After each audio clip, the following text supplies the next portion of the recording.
Welcome to the Date Forever podcast. Keep your relationship fueled up with strategies discovered by couples and experts. Because at Fuel Collective, we believe better relationships will equal a better world.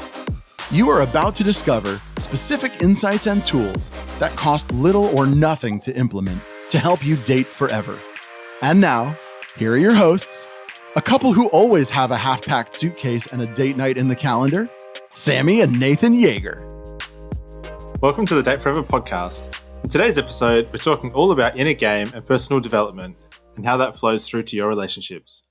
We touch on the power of working on your inner self, the 5 love languages, and communicating boundaries and expectations. Now let's get into it.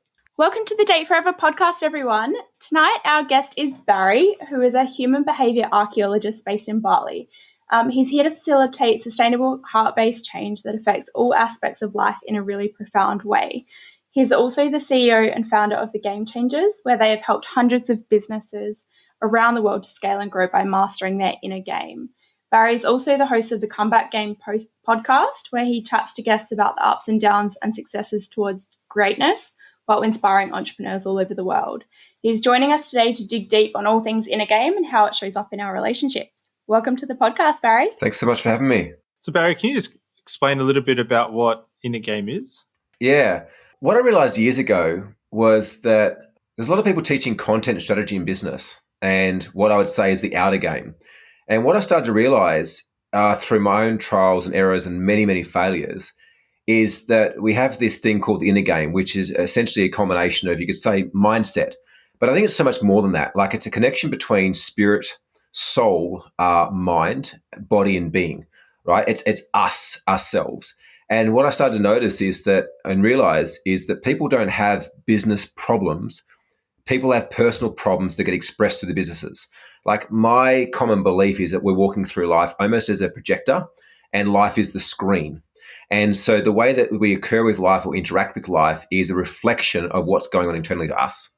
So we never see life as life is, we see life as we are. And so I believe our inner game is the way that we are showing up in life, like whole and complete, perfect and yet unfinished.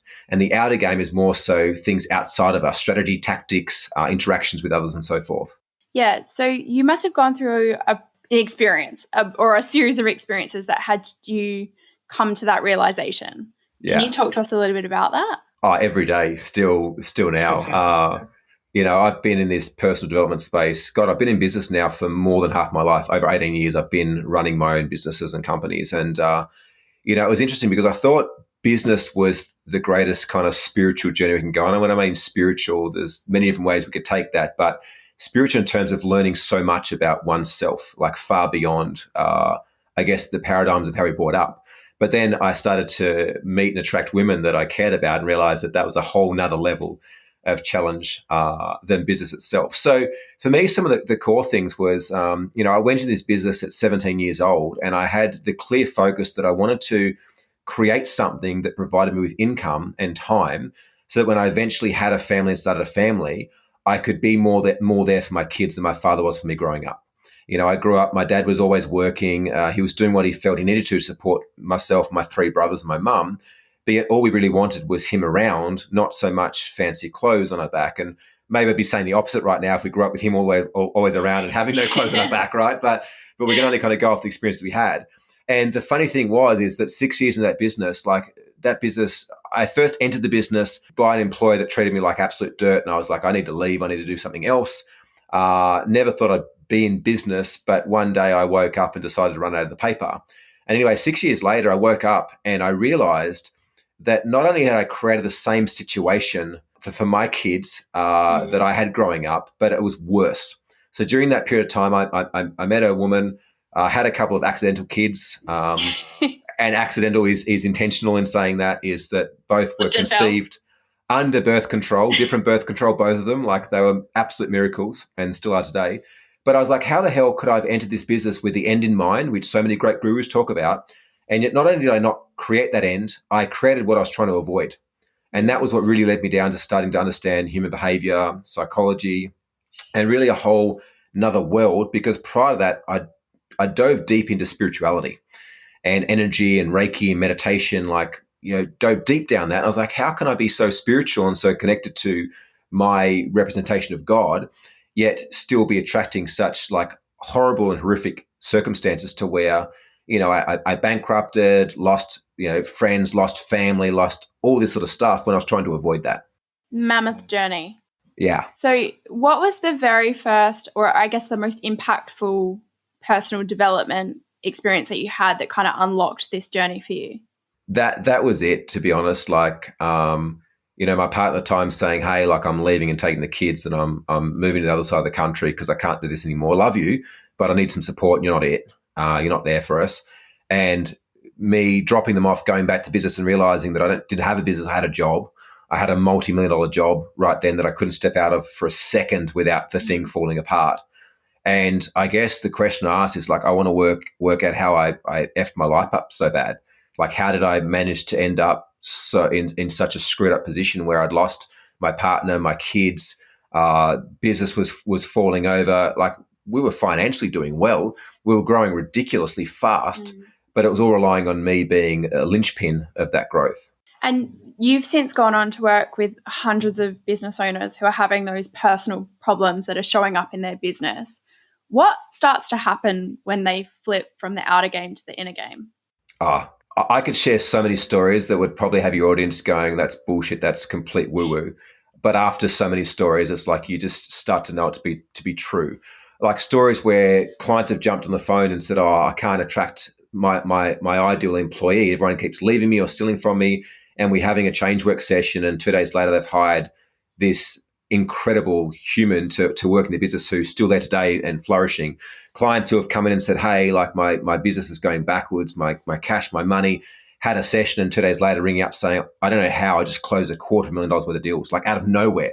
Like things just show up as we shift that internal perspective, I guess is what it is. Like where life is always there, the opportunities are there. There's the same amount of opportunities right now, even with COVID, as there was 2 months ago. Yet it's our perspective of what COVID means or what it's doing, or us consuming way too much social media, that's changing our ability to act on what the external stimulus is showing us, right? The opportunity is always there. It's just, are we choosing to focus on opportunity, or are we choosing to focus on scarcity? Focusing on what we've got or focusing on what we haven't got. I know that for me, my journey with personal development was, I guess, one of the first key lessons that I really learned, and it sounds so basic, is that life is happening for me, not to me. And that differentiator between like, am I at cause in my life or am I at effect in my life? Absolutely. And that can be such a rough, like, pill to swallow. Like when you have that real profound realization, like, oh, fuck. Like, this is me. This is all me. I am accountable for absolutely everything that is or is not in my life. Yeah. Like that's, I guess, a big kind of switch to flick. Yeah. And obviously you've helped lots of business owners do that.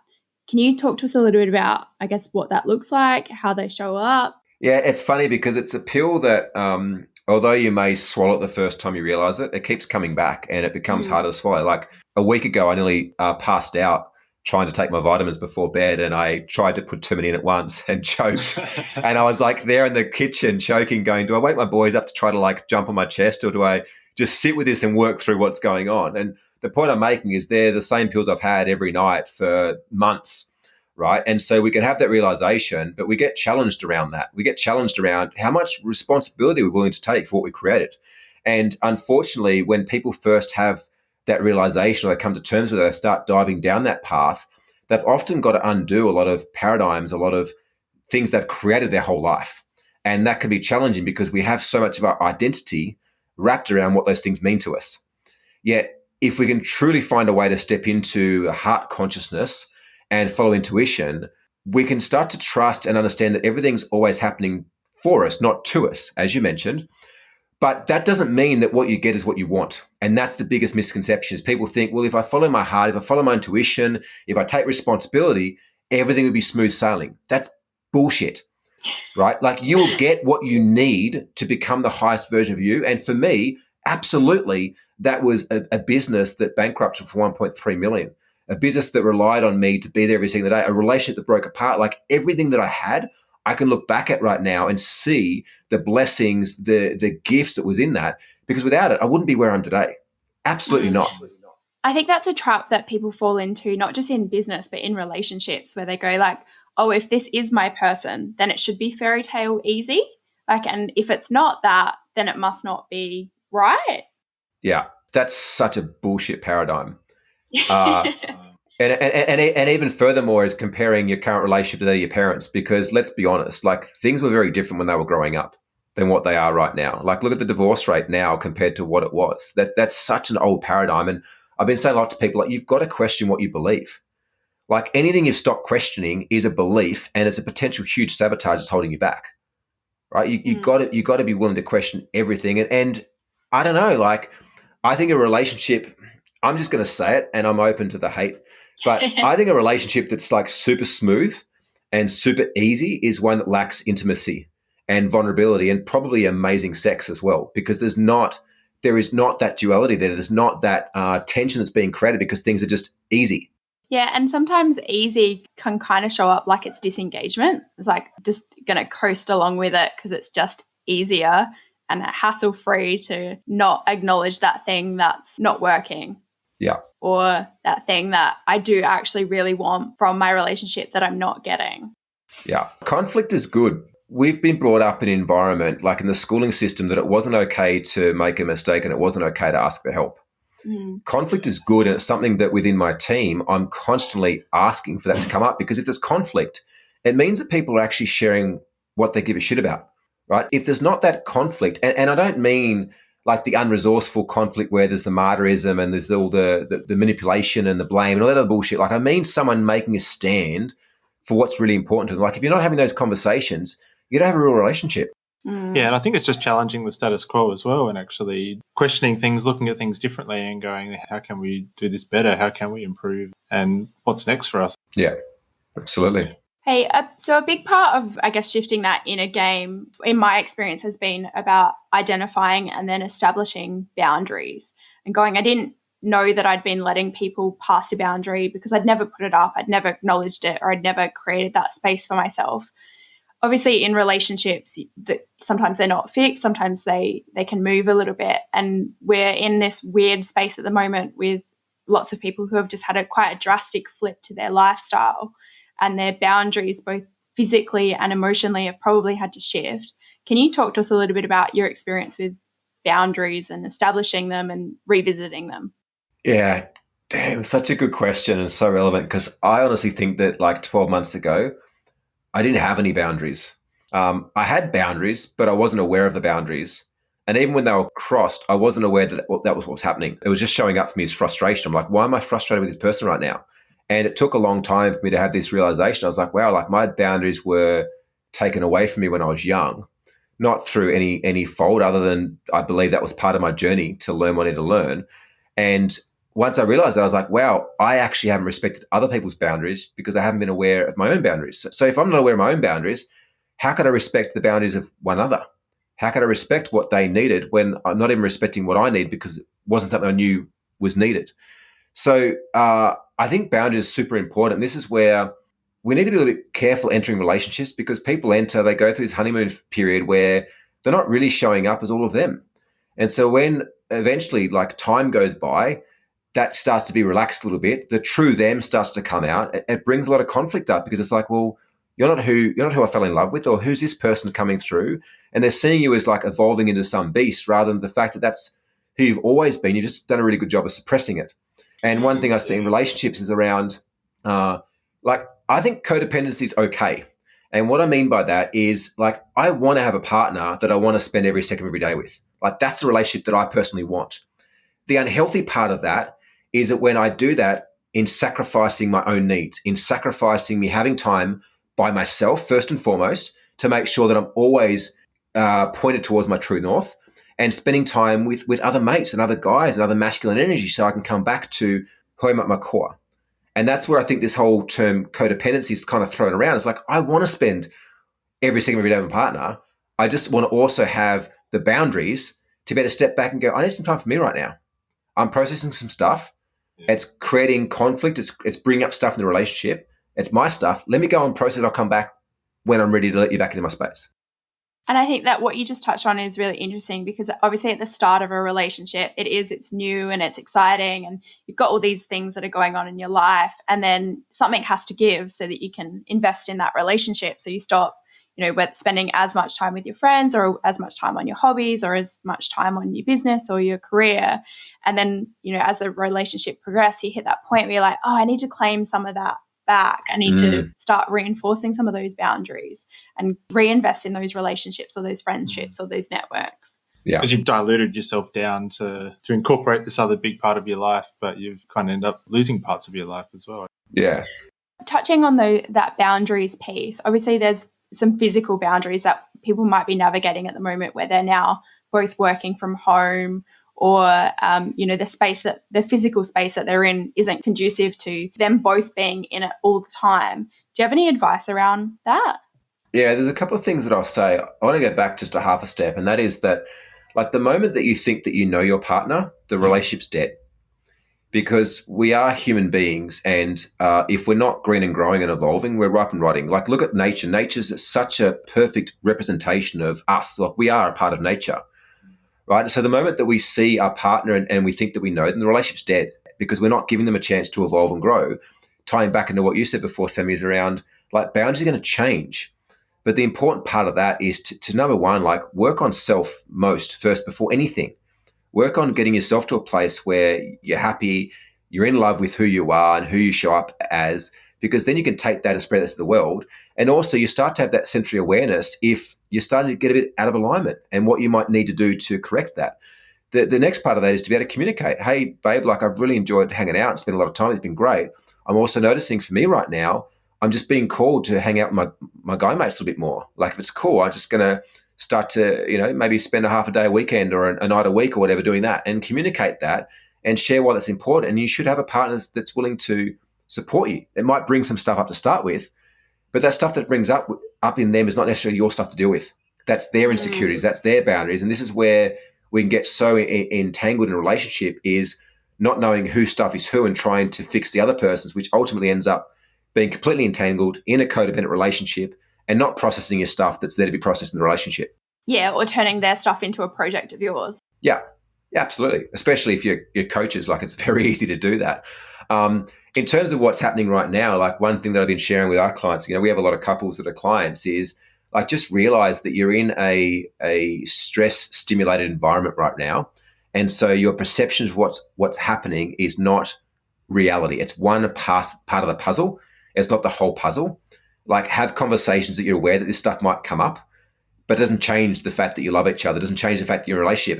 It just means that you're both dealing with a lot, like financial stresses or having kids at home or working in each other's space, and find a way to support each other. And hey, like, I'll have the kids on Saturday, you get out for half a day. I'll have the kids on Sunday, you get out for half a day, and find a way that you can also have time for you. Set boundaries with the kids to where, like, Friday night's mummy and daddy's night. Like, you guys got to go to bed early, take a book, watch a movie, take your iPad. But from 6 p.m, like, you're quiet. This is time for us to work on our relationship, and set those boundaries up front.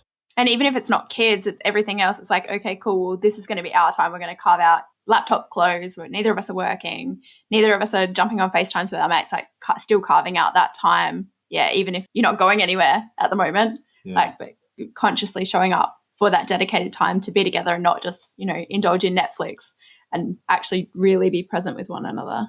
Relationships, like obviously I work with a lot of business owners, but I do work with a lot of people in relationships too. And, like, relationships are no different than business. Like, if you want a great business, you need to constantly work in the business. Yet, like, there's this whole thing that happens. People find the one and they get married. They just stop trying and they wonder why their relationship breaks down. Like, they stop creating intimacy. They stop creating experiences. They stop, finding ways to build and work in the relationship. But, like, I think anything worthwhile having in life is worthwhile putting consistent action towards. And it shouldn't be working your relationship, but there should be constant attention that's put onto, like, investing in the growth of that. Yeah, that's how we came up with the name Fuel Collective. The idea being that if we were a collective of human beings and we were all fueling ourselves and our relationships consciously, what would that do? So Fuel Collective. Yeah. Hey, something that you touched on there was around, like, communicating with your partner. I've heard you talk a little bit about love languages in the past, and Nathan and I are huge Gary Chapman love languages fans. Do you want to just share a little bit about your experience with love languages and how you've seen that transform relationship? Yeah, it's such an easy tool, but such a significant really shift. Yeah. And for me, what I didn't realize before love languages is that I was showing up and giving to a relationship the way that I most like to receive. Right? It's that whole thing, like treat others as you like to be treated is what we've been told. Yeah, we were told over and over again. Treat others as you like to be treated. And so it's been ingrained to us from a young age. It's like, well, no, treat others how they want to be treated. And so love languages allows you to understand, oh, like my partner's love language is, quality time or physical touch. So using that, because essentially all it is, once again, is a filtering system in how we interact with the outside world. So I have a filtering system that says physical touch is my number one. So touch me and like I'm all yours, like my attention is there, right? Whereas like buying me stuff, it just doesn't have the same meaning to me. I don't receive love that way. Like my filtering system doesn't pick it up that way. And so identifying what your partner's love language is and what your love language is allows you to communicate in them in a way they can hear. Otherwise, it's like a couple being in a relationship, one speaking Mandarin and one speaking English, right? They're both speaking a language, but that language is not connecting in a form of communication. And you might pick up a few words here and there, but you're not going to receive the whole message in that same manner either. So true, yeah. Yeah, I kind of think of it as an analogy. It's like we've all got these 5 individual cups. And if your partner's only ever pouring into the one cup that you don't drink from, you're always going to be thirsty. Love that. If you can learn to fill up the cup that they actually drink from. And sometimes those things like, words of affirmation may not be something that comes very naturally to you. But if your partner doesn't hear, like, I love you, I'm so proud of you, I think it's great when you did this thing, or, I really admire this quality or that quality in you, then they're going to forever feel like you don't love them. But yeah, you've got to, I guess, work through that. If hugging or cuddling or touching in public isn't something that comes naturally to you, learning to speak that language can be challenging too. And it could be a frustration. Like they could not enjoy words of affirmation, and that's your love language. So you give it to them, and for them, it's actually a turn off and driving them away. Yet it's coming from the purest intent in you, and that's where, once again, like communication is so important. Yeah, and I know that Nathan and I have had that experience. Like my primary love language is gifts. So you saying like, oh, I don't want people to buy me stuff. It's like, for me, I love it if someone's put real thought and care into picking out something. Like if Nath came home with a bottle of wine and was like, oh, I was walking past this boutique wine cellar door place on the way home and I saw this and I thought of you, like that would just melt me. Like, or if I picked you a flower. If you picked me a flower on the way home from the train station, I'd be in pieces. Like I'm all about that. But it works in the opposite way that, when I've spent so much time and energy and thought giving Nathan a gift, if he doesn't respond, I guess, in a way that I'm expecting, or that he doesn't really treasure that item, it can be really detrimental to that relationship as well.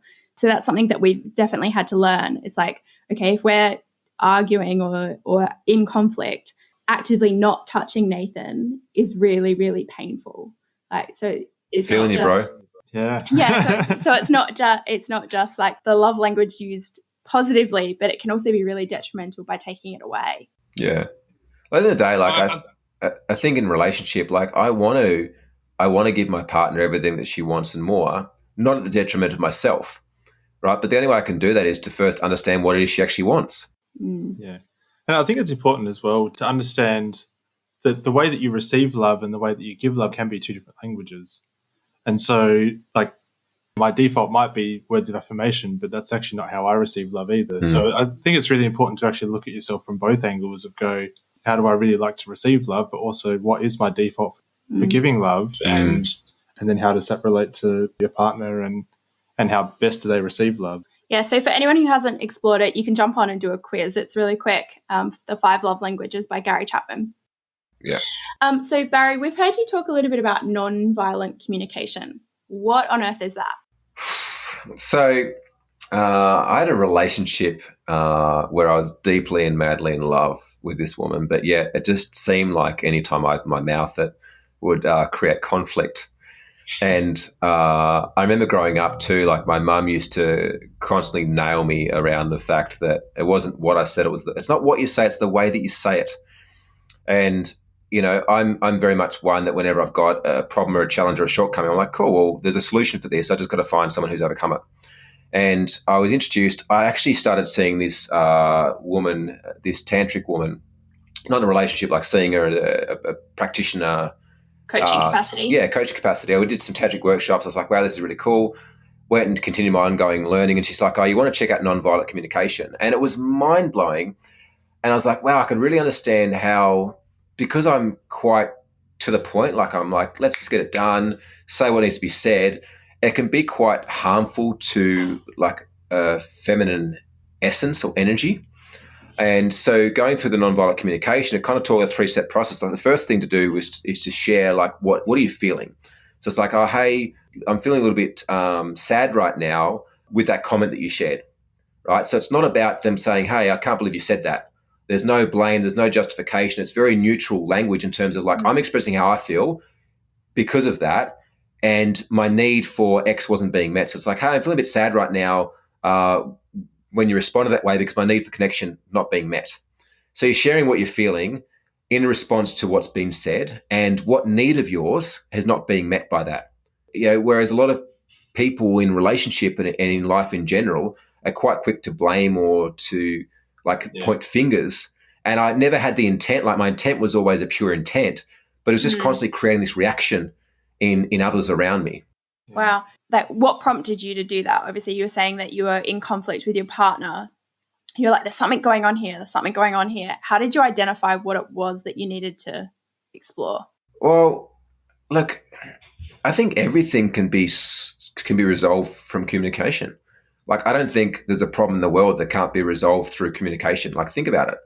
Like anything. And there was an issue with the way that we were relating. Like, what I was saying and what I was meaning were not a match.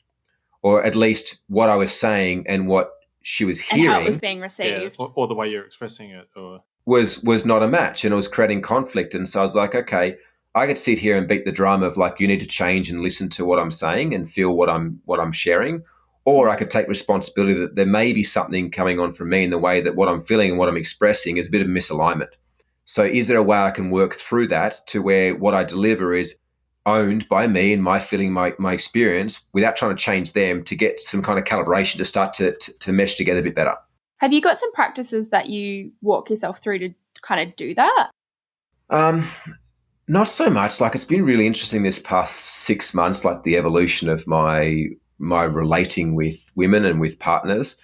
And I think the number one thing is actually vulnerability. That's been something that's been huge for me, like being able to fully show up and express all of who you are and what's going on. And you're either going to have a partner that meets you there or not. But it's better to find it out earlier than to be like years down the track and have someone that just can't see you and can't hold space for you and can't be in that environment. It's been such an interesting journey. But I think first and foremost, I think vulnerability is expressing what's there. Like, hey, I'm kind of feeling this right now. Like, not trying to deal with it on your own or feeling shamed or pushing it down or pretending it's not there, because that just builds up resentment and it builds up energy that ends up coming out in anger or frustration, right? And typically most couples can feel their partners very well. So in terms of practice, for me, like I meditate every day, do yoga regularly, breath work, but I think just constantly noticing when I'm in a relationship where I feel stuck or holding or there's some resistance is to kind of lean into that and to express what's there for me. Yeah. So what would be your number one tip for our listeners to bring into their relationships in maybe a daily practice or something like that?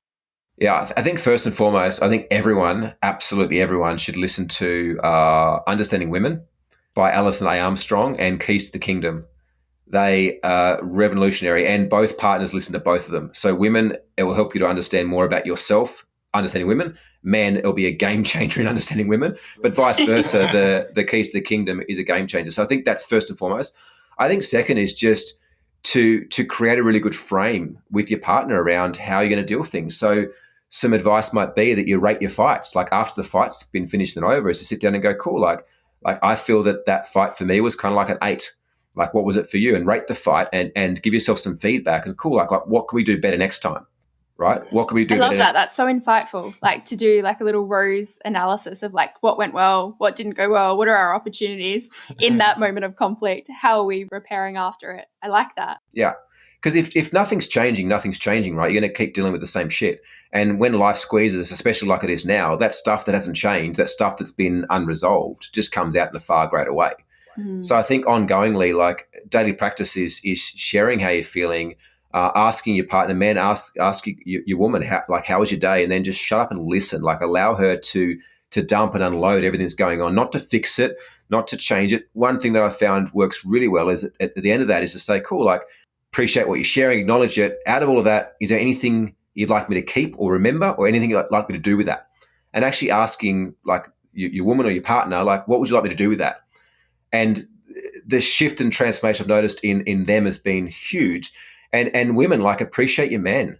Like, men at their core want to be appreciated. So find things to appreciate them about, which helps further build their masculinity, helps further build them as the provider. And I don't mean like the old kind of school, they go out and earn the money and come back, but they have a role to play in the relationship, right? As women do, which women is more around feeling understood.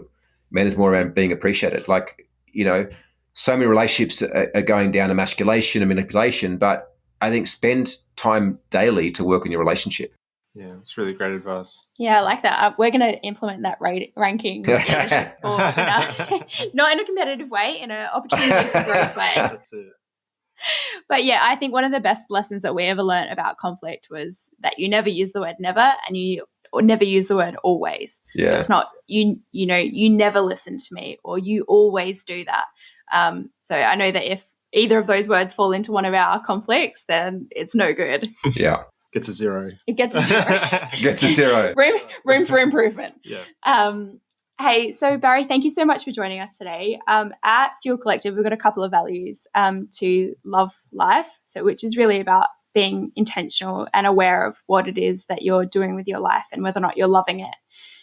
It's obviously to date forever, that being to date yourself, and also to continue actively dating your partner. Love that. And then the third one is to be the change. And what be the change for us means is about being the change in your own life and taking accountability for what you have influence over, but also being the change that you want to see in the world. So to say thank you for joining us today, we're going to give 10 days of tuition to some disadvantaged girls in Cambodia via our partnership with Buy One, Give One. I know you're a member as well, so I know you have some good understanding of how that project works and what magic we can create together by doing this and showing up and having a cool conversation. Yeah, thank you so much for having me. Thank you for joining us. So if people have loved what you've been talking about today, how should they connect with you? Look, Instagram is probably where I share where I'm at right now. So it's Barry William Magliarditi. You can probably put my name somewhere. That's where I kind of share what's most raw and real. My other channels are very business specific. So you can find The Game Changers on YouTube, thegamechangers.com.au. We've also got a phenomenal podcast called The Comeback Game Podcast on iTunes, Spotify, and many other podcast platforms as well. Yeah, awesome. Cool. Thank you so much. We really appreciate you. Thank you. Thanks heaps for joining us. If you love what we're doing here and want more, subscribe to the Date Forever podcast to make sure you never miss an ep.